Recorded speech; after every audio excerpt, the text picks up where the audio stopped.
The future prosperity of any society depends on its ability to foster the health and well-being of the next generation.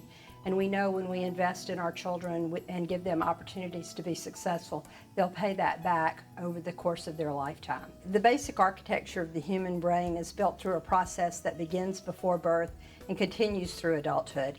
And much like building a house, we have to do it right. We begin by laying a good foundation, by framing the rooms, and then the electrical system gets put in place through wiring in a predictable sequence. If we do this right the first time, it's much more effective and we're less likely to have problems. We know that the interactive influences of genes and environment have an impact on the development of the child's brain. The interaction between the child and parent is really important. As a child naturally babbles and makes gestures and so forth, if the parent does not know to respond, then the child's learning is not as effective and it can have an adverse impact down the road.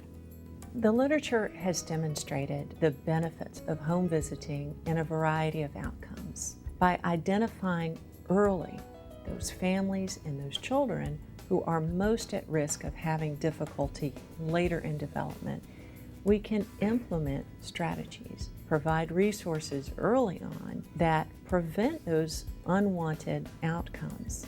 And home visiting is an important process in trying to minimize and reduce child abuse and help parents be good parents, to understand appropriate discipline, to understand what reasonable expectations are for their children. Not only is this tremendously helpful for cost savings for both the family and for state resources, but most importantly, it helps children and their parents and their caregivers succeed in a way that they may not have been able to before. Home visitation has to be community specific, because a model that's has a lot of evidence and been proven to work in some places may not work in other communities for a lot of reasons. I mean, you have to take into account community resources, the culture of the community, the people who live there, and the resources that they have. One of the challenges that we face as a state is in identifying how we prioritize those resources to those most at risk. The literature does not yet help us identify exactly which families are the ones most likely to benefit, how we achieve the best outcomes for all of the families that we serve in Tennessee, and how do we do so with limited resources.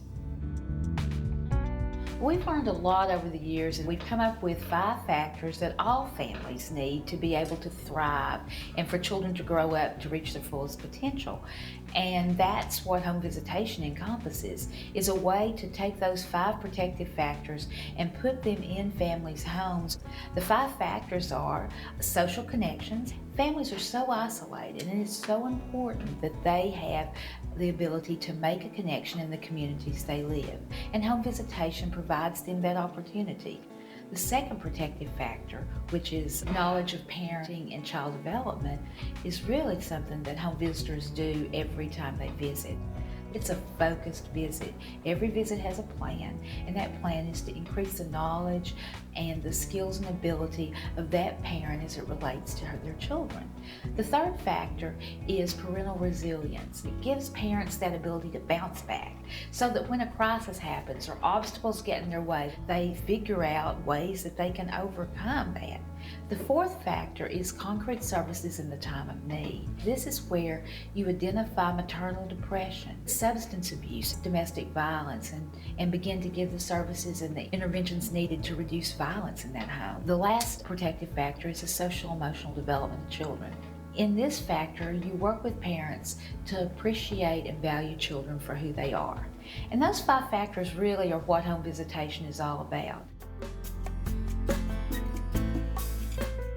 When young mothers learn to be more competent, then they're better parents. Home visitation allows someone to come in, do early observation, assessment, create the interventions that will help the mother to feel better about herself, to learn to be a more competent parent. Part of building that level of trust has to do with not shaming and blaming. When they first came, when my daughter was born, I was real weak. I was young and I didn't know what I was doing. They educated me on how to be strong for my kids and what to do. They taught me how to have other choices. The best part about my home visits is just being able to have somebody to talk to, sit down and talk to, and just always learning new stuff. It's always something new to learn. They made me a better mom. And now I have no doubt in my mind that my kids are going to grow up knowing that I was there doing what I was supposed to do. We're at an exciting point in our history, both as a state and as a nation, where more and more often policymakers are acknowledging the value of policies and of funding of interventions that address the needs of children and families during that critical conception to preschool period of time. I think we've got to measure outcomes. I think we've got to create a system that is a learning system so that we're constantly learning how to do this work better and better and better.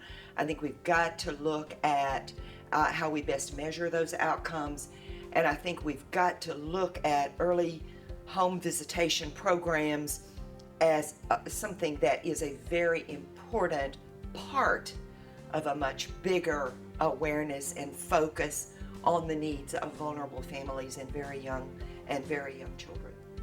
If other parents were thinking about having home visits, I would tell them that they should go ahead and do it because they do offer a lot of support. I've learned so much that will carry me on into when my kids get older, that I can also spread to my kids when they have kids. I can spread that knowledge to them so they can also take care of their kids the way that I take care of mine.